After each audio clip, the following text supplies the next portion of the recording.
Hey everyone, it's July here in New Jersey and figured I'd give you an update. So I trimmed this bed quite a bunch the other day. The cucumber plants were taking over completely, growing all over here, so I had to trim a lot of the new shoots off.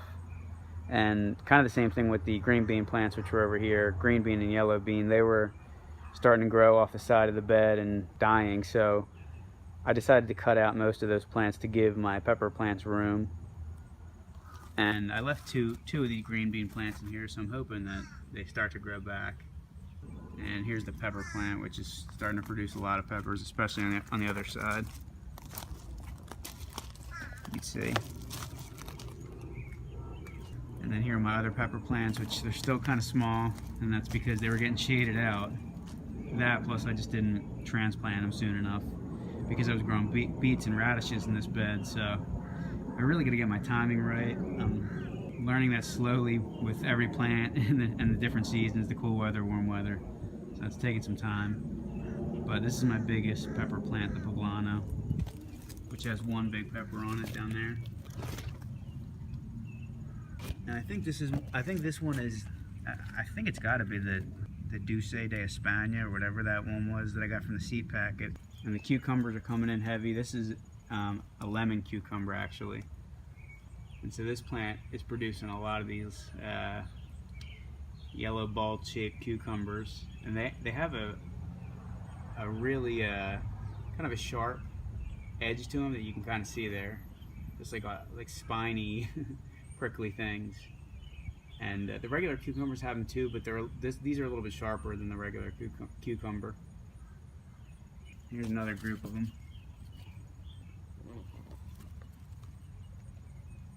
And this is the base of the cucumber plant. So this was growing over into this bed with the peppers, so I trimmed it back completely by the base, but they're just all growing up this metal mesh, that's worked out nicely. And you can see a green cucumber right there. And just like the cucumbers, the squash plant, same thing. It was just overgrowing this entire area, so I cut it back. And I'm hoping that this little portion of it produces a second harvest. I do have some other plants on the other side, which I'll show you. So this bed is just kind of going out of control with the cucumber and squash plants. And I don't think I dedicated enough space to my pepper plants this year. So I'll probably change that up next year when I do it, and I may try and grow all the squash and the cucumber vertically.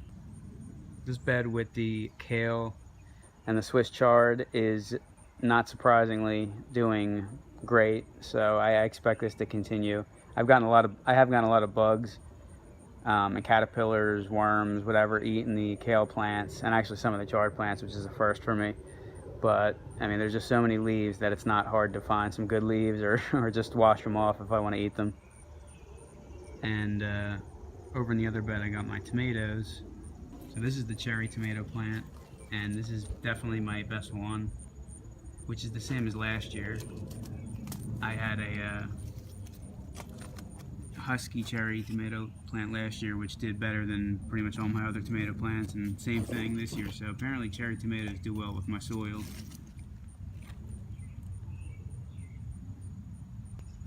This is a big beef tomato, or I'm sorry, a beefsteak tomato, and this started out really good, and now it's producing a lot of tomatoes at the bottom, but it seems like I haven't had any new shoots growing up in the past, I don't know, 2 weeks or so.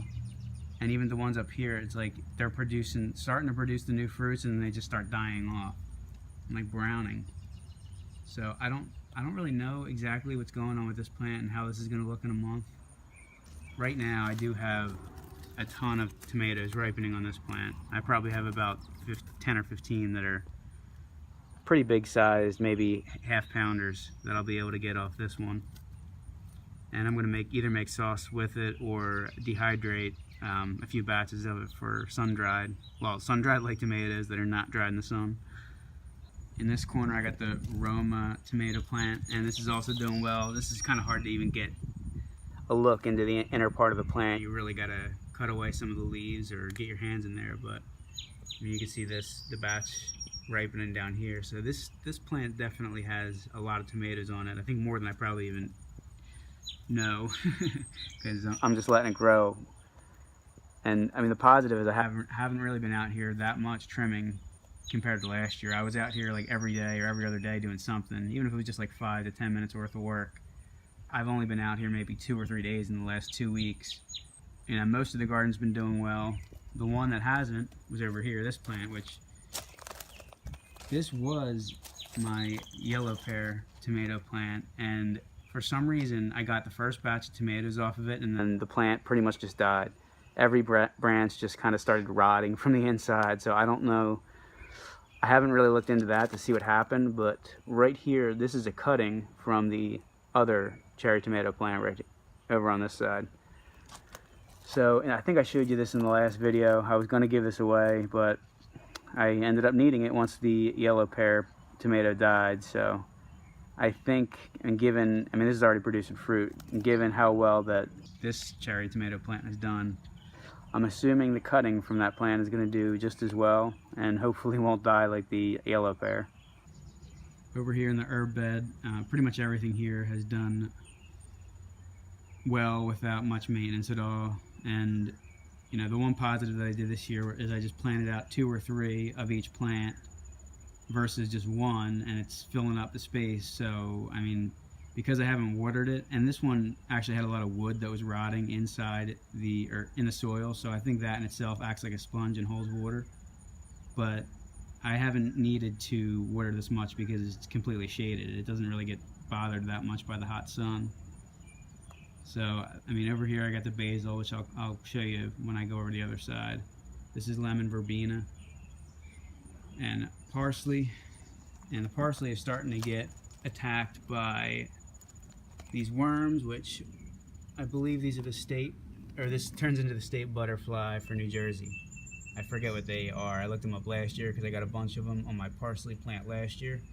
So I'm kind of expecting this, but I'll probably end up harvesting a big batch of this and making some pesto, which my sister made. And I tried it and it was really good, so I'll probably end up making a big batch of that and maybe freezing it. Now the rosemary plant, I trimmed it off a lot about 2 months ago, and the new shoots are just kind of starting to grow, and that's what I've been using when I cook, because any of the old growth is kind of just nasty and bitter. So I think I may end up just cutting this plant completely at the end of the year and starting fresh with a new plant next year. And after trimming back the thyme, that's also growing pretty nicely under the lemon verbena and parsley. It's almost getting shaded out by it, but it was actually huge last year and I didn't need that much, so this is kind of a better amount, I think. And I believe it's a perennial, maybe a biennial. I'll have to look that up. So hopefully I can keep this going next year. I know it dropped a lot of seeds, and I have different areas that have small thyme plants growing, which is nice. And over here in the corner, this is the chocolate mint plant, which I've just been weaving through the chicken wire.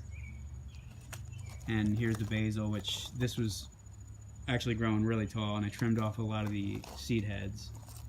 So hopefully this grows back nicely. But I've been using this pretty regularly now that I have the tomatoes in. And the last area here outside of the chicken wire fenced garden is I have 3 plants. I have 1 yellow squash, a green zucchini, and a cucumber plant. So they're just starting to produce the first fruits. There's the first one on the squash plant. And the zucchini plant is actually, I think it's producing a few small fruits, but it's got so many shoots coming off of it. It's kind of insane. I was expecting at least a couple fruits by the time there was 300 leaves growing off the side. So we'll see what happens with this plant in the next 2 or 3 weeks. I think it's going to start producing. And this is the cucumber plant, which I already got the first cucumber on this one, and I think there's another one growing in here. Yeah, right down there. You can kind of see here the little prickly things on the green cucumbers, which they're actually a little bit more rounded compared to the lemon cucumbers. And I notice for me, sometimes I will get like hives or a rash. Both the squash and the cucumbers have prickly stems and leaves. I find it's best to cover up, but most of the time I just don't care. So that's everything. And if you like this video, I'm going to continue to do these monthly garden videos along with keto recipe videos. So click the like button and make sure you subscribe. Have a great day, everyone.